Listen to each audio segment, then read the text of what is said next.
When Hitler Stole Pink Rabbit by Judith Kerr, Chapter 6. As soon as Anna was strong enough, they moved out of their expensive hotel.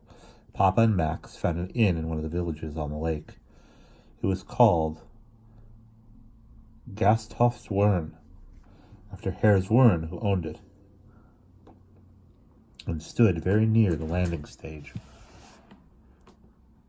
with a cobbled courtyard and a garden running down to the lake. People mostly came there to eat and drink, but Herr Zwirn also had a few rooms to let, and these were very cheap. Mama and Papa shared one room and Anna and Max another, so that it would be cheaper still. Downstairs there was a large, comfortable dining room decorated with deer's antlers and bits of edelweiss. But when the weather became warmer, tables and chairs appeared in the garden, and Frau Zwirn served everybody meals under the chestnut trees overlooking the water. Anna thought it was lovely. At weekends, musicians came from the village and often played till late at night. You could listen to the music and watch the sparkle of the water through the leaves with the streamers gliding past. At dusk, Herr Zwirn pressed a switch and little lights came on in the trees so that you could still see what you were eating. The streamers lit colored lanterns to make themselves visible to other craft.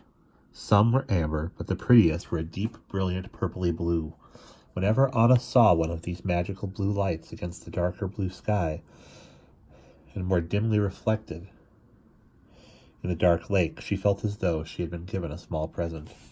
The Zwirns had 3 children, who ran about barefoot, and as Anna's legs began to feel less like cotton wool, she and Max went with them to explore the country round about. There were woods and streams and waterfalls, roads lined with apple trees and wild flowers everywhere. Sometimes Mama came with them rather than stay alone at the inn. Papa went to Zurich almost every day to talk to the editors of Swiss newspapers.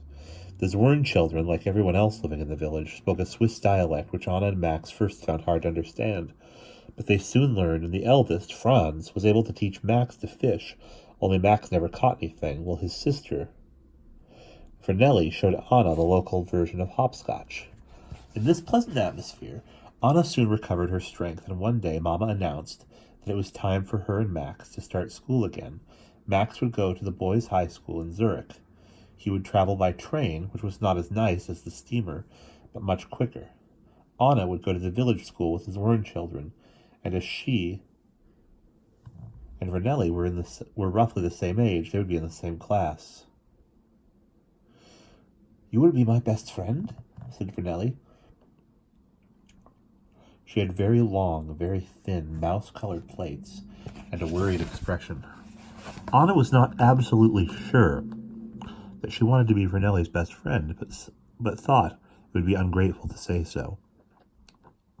On Monday morning they set off together, Vernelli barefoot and carrying her shoes in her hand.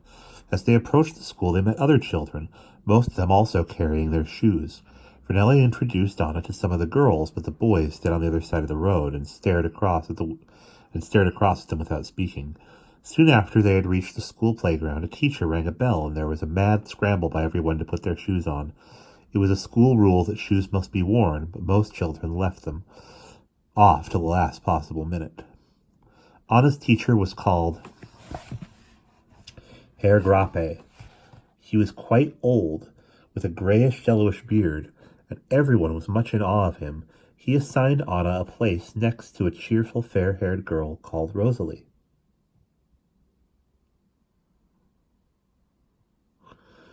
And as Anna walked down the center aisle of the classroom to her desk, there was a general gasp. "What's the matter?" Anna whispered as soon as Herr Grappe's back was turned. "You walked down the center aisle," Rosalie whispered back. "Only the boys walk down the center aisle. Where do the girls go? Round the sides." It seemed a strange arrangement, but Herr Grappe began to chalk up sums on the blackboard, so there was no time to go into it. The sums were very easy, and Anna got them done quickly. Then she took a look round the classroom. The boys were all sitting in 2 rows on one side, the girls on the other. It had become different from the school it was quite different from the school she had gone to in Berlin, where they had all been mixed up. When Herr Grappe called for the books to be handed in, Vernelli got up to collect the girls, while a big red-haired boy collected the boys. The red-haired boy walked up the middle of the classroom, while Vernelli walked round the side until they met, each with a pile of books in front of Herr Grappe's desk. Even there they were careful not to look at each other, but Anna noticed that Vernelli had turned a very faint shade of pink under her mouse-colored hair. At break time, the boys played football and horsed about on one side of the playground, while the girls played hopscotch or sat, sedately gossiping on the other. But though the girls pretended to take no notice of the boys, they spent a lot of time watching them under their carefully lowered lids, and when Vernelli and Anna walked home for lunch, Vernelli became so interested in the antics of the red-haired boy on the opposite side of the road that she nearly walked into a tree. They went back for an hour, singing in the afternoon, and then school was finished for the day. "How do you like it?" Mama asked Anna when she got back at 3 o'clock. "It's very interesting," said Anna, "but it's funny. The boys and girls don't even talk to each other, and I don't know if I'm going to learn very much." When Herr Grappe had corrected the sums, he made several mistakes, and his spelling had not been too good either. "But it doesn't matter if you don't," said Mama. "It won't hurt you to have a bit of rest after your illness." "I like the singing," said Anna. "They can all yodel, and they're going to teach me how to do it too." "God forbid!" said Mama, and immediately dropped a stitch. Mama was learning to knit. She had never done it before, but Anna needed a new sweater, and Mama was trying to save money. She had bought some wool and some knitting needles, and Frau Zwirn had shown her how to use them. But somehow Mama never looked quite right doing it. Where Frau Zwirn sat clicking the needles lightly with her fingers, Mama knitted straight from the shoulder. Each time she pushed the needle into the wool, it was like an attack. Each time she brought it out, she pulled the stitch so tight that it almost broke. As a result, the sweater only grew slowly and looked more like heavy tweed than knitting. "I've never seen work quite like it," said Frau Zwirn, astonished when she saw it. "But it'll be lovely and warm when it's done." One Sunday morning, soon after Anna and Max had started school, they saw a familiar figure get off the steamer and walk up the landing stage. It was Uncle Julius. He looked thinner than Anna remembered, and it was wonderful and yet somehow confusing to see him, as though a bit of their house in Berlin had suddenly appeared by the edge of the lake. "Julius!" cried Papa in delight when he saw him. "What on earth are you doing here?" Uncle Julius gave a little wry smile and said, "Well, officially, I'm not here at all. Do you know that nowadays it is considered very unwise even to visit you?" He had been to a naturalists' congress in Italy, and had left a day early in order to come and see them on his way back to Berlin. "I'm honored and grateful," said Papa. "The Nazis certainly are very stupid," said Uncle Julius. "How could you possibly be an enemy of Germany? You know, of course, that they burned all your books." "I was in very good company," said Papa. "What books?" said Anna. "I thought the Nazis had just taken our things. I didn't know they burned them." "These were not books your father owned," said Uncle Julius. "They were books he has written. The Nazis lit big bonfires all over the country and threw all the copies they could find and burned them." "Along with the works of various other distinguished authors," said Papa, "such as Einstein, Freud, H.G. Wells." Uncle Julius shook his head at the madness of it all. "Thank heavens they didn't take my advice," he said. Thank heavens you didn't take my advice," he said. "Thank heavens you left when you did. But of course," he added, "the situation in Germany can't go on much longer." Over lunch in the garden, he told them the news. Heimpy had found a job with another family. It had been difficult because when people heard that she had worked for Papa, they did not want to employ her. But it was not a bad job, considering. Their house was still empty. Nobody had bought it yet. It was strange, thought Anna. Uncle Julius could go and look at it any time he liked. He could walk down the street from the paper shop at the corner and stand outside the white-painted gate. The shutters would be closed, but if he had a key, Uncle Julius would be able to go through the front door, into the dark hall, up the stairs to the nursery, or across the drawing room, or along the passage to Heimpy's pantry.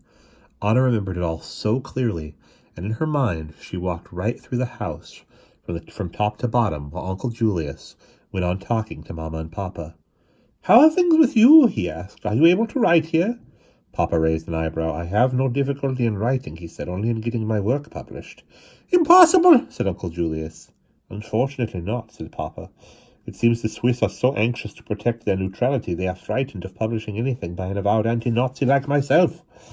Uncle Julius looked shocked. Are you all right? He asked. I mean, financially. We manage, said Papa. Anyway, I'm trying to make them change their mind.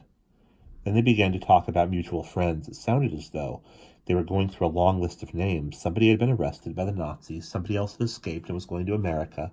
Another person had compromised. What was compromised, wondered Anna. And had written an article in praise of the new regime. The list went on and on. All grown-up conversations were like this nowadays, thought Anna, while little waves lapped against the edge of the lake and bees buzzed in the chestnut trees. In the afternoon, they showed Uncle Julius round. Anna and Max took him into the woods. He was very interested to discover a special kind of toad that he had never seen before. Later, they all went for a row on the lake in a hired boat.